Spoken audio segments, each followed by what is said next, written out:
So, hello mga chikador. So, ay magre-react lang tayo sa latest showbiz update ni Mama Ogs dito sa kanyang OG Dia showbiz update na may title nga na kawawa naman si Andrea Brillantes. As may thumbnail siya na lihim na nakikita sina Daniel Padilla at Andrea Brillantes.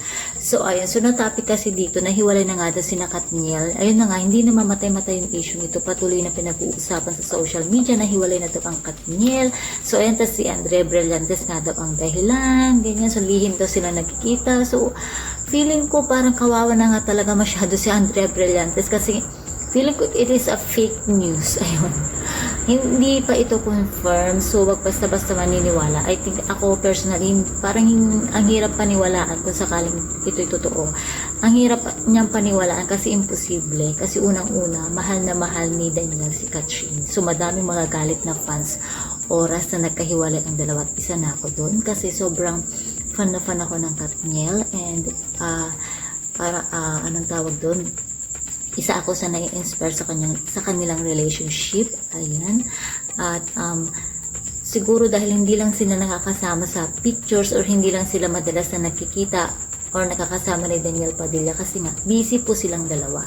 Ayun, busy si Daniel Padilla sa kanilang mga projects kasi nga sunod-sunod yung projects ngayon ni Daniel and of course ni Katrin. So, ayun, busy lang sila. So, wag natin gawa ng issue. Stop using din Andrea Brillantes kasi nga, alam mo yun, di ba, parang bakit si Andrea na naman? Ayun, kawawa na nga talaga si Andrea. So, ayun lang mga chikadoras ang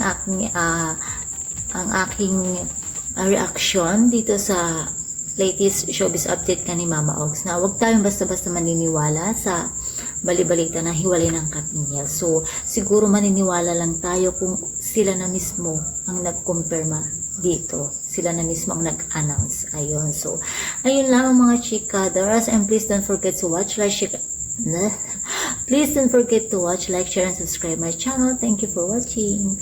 Bye.